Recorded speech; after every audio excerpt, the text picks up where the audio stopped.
memang benar Bayu menderita komplikasi asam lambung, asma akut, juga diabetes yang cukup tinggi, hingga beliau diwajibkan untuk mengkonsumsi obat yang berdampak pada liver beliau. Sebelum beliau pergi meninggalkan kita semua, kami sempat ke Salatiga 10 hari lamanya. Kita melewati perjalanan darat untuk mengenang 1 tahun almarhumah Bayu, mengenang 1 tahun ibunda dari almarhumah Bayu. Selain itu beliau melakukan ritual buat tamu-tamunya juga, dan sempat membuat beberapa konten di Salatiga juga Jogja. Sebelum kembali ke Jakarta, beliau sempat ngeluh sama saya kalau asmanya kambuh. Saya sesak napas beda gitu. Saya sempat menyarankan, saya dan teman sempat menyarankan untuk periksa ke dokter daerah setempat. Tapi beliau bilang dokter yang tahu riwayat penyakit saya ada di Jakarta. Sesimpel itu beliau menjawab yang kita anjurkan. Sesampainya di Jakarta, kondisi beliau memang tidak berubah, masih tetap seperti keadaan di Jawa, malah makin parah. Dan saya berpikir kalau beliau itu karena emang kecapean, karena kegiatannya yang tidak ada hentinya waktu itu. Dan saya selalu berpikir mungkin waktu itu beliau itu emang benar-benar kondisinya sangat amat lelah waktu itu. Dan beliau pun tetap ngeluhnya itu di sesak napas. Beliau sempat yang saya sakit beda, saya nggak tahan gitu.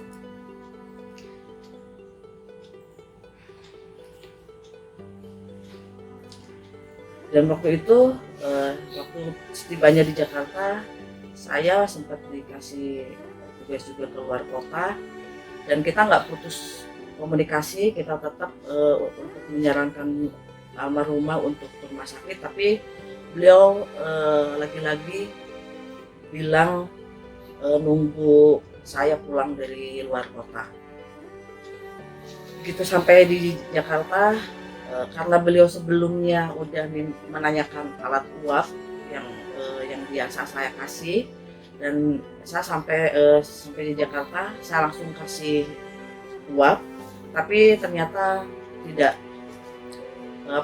membantu juga. Padahal sebelumnya kalau misalkan saya kasih uap, beliau tuh udah agak mendingan, tapi di saat itu beliau emang bener-bener yang kayak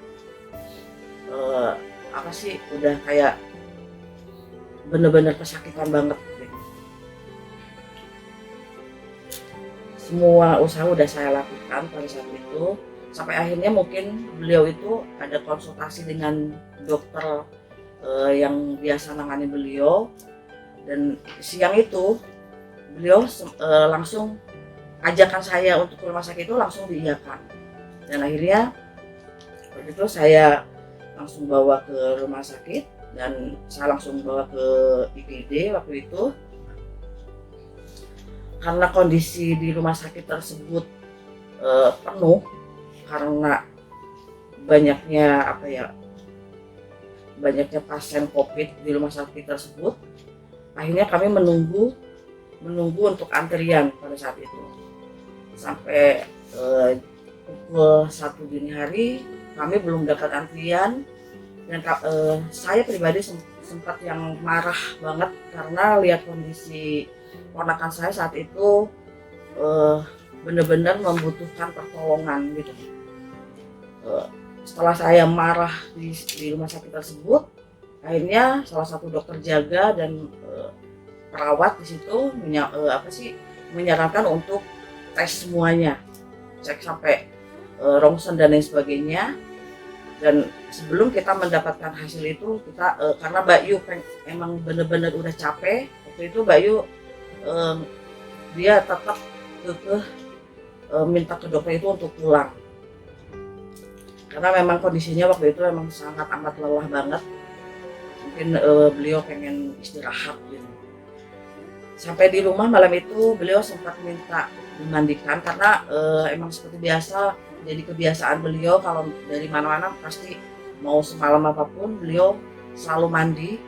Dan waktu malam itu beliau minta dimandikan sama saya sempat yang saya bilang kalau nggak mandi gimana, karena kan kalau misalkan beliau mandi itu pasti sesaknya tuh kayak kepacu gitu.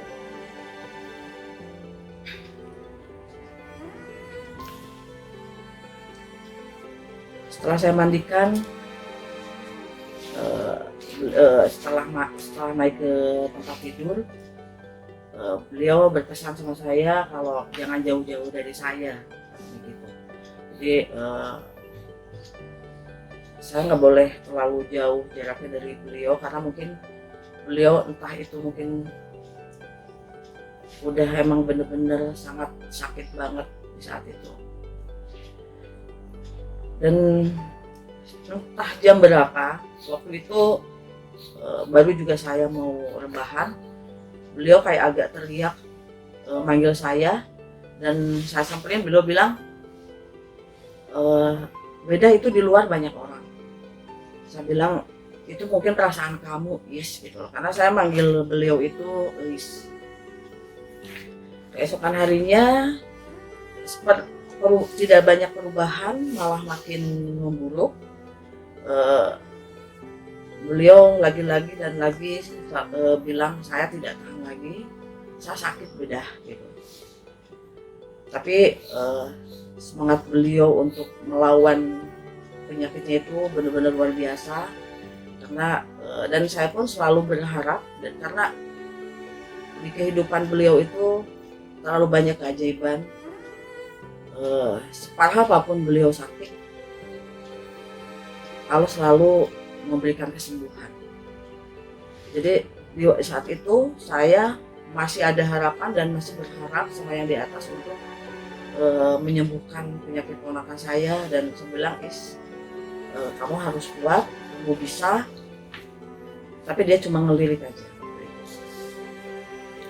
Sekitar jam 11 setelah beliau saya mandikan, lalu beliau minta minum obat, beliau minta dibantu untuk naik ke tempat tidur. Sebelum sampai di tempat tidur, beliau mungkin entah sudah tidak ada tenaga ataupun mungkin karena oksigennya udah nggak ada ataupun napasnya udah putus di saat itu.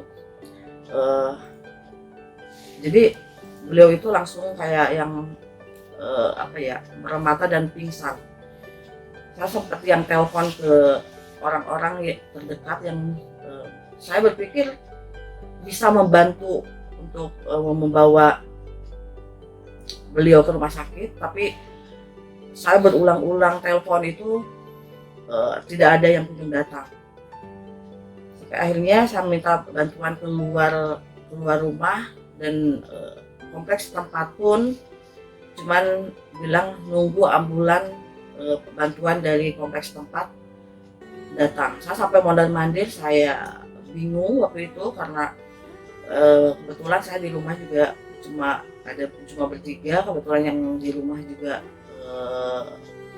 yang biasa nemenin kita lagi kondisi sakit, jadi saya yang kalang kabut.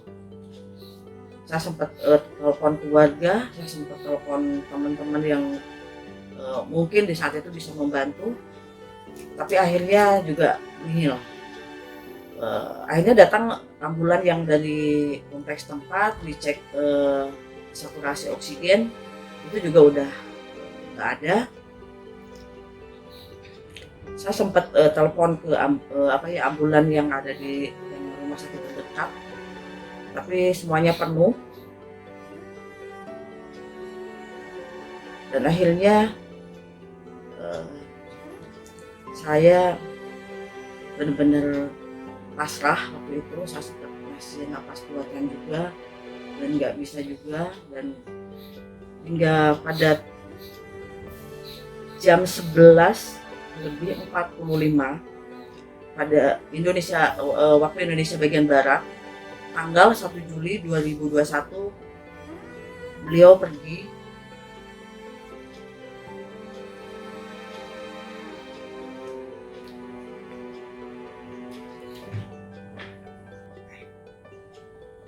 Beliau pergi buat selama-lamanya, dan kondisi itu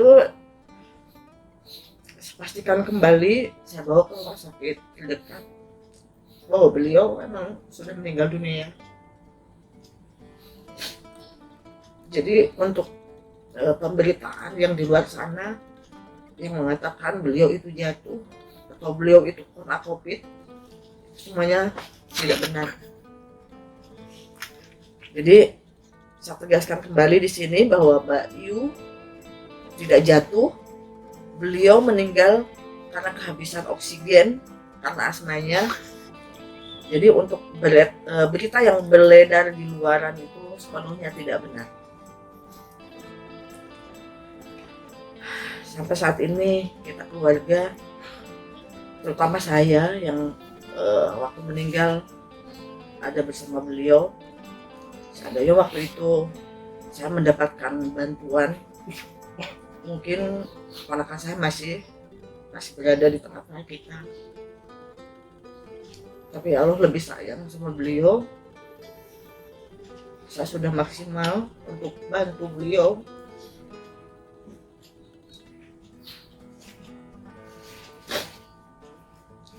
Sekarang sudah nggak sakit lagi.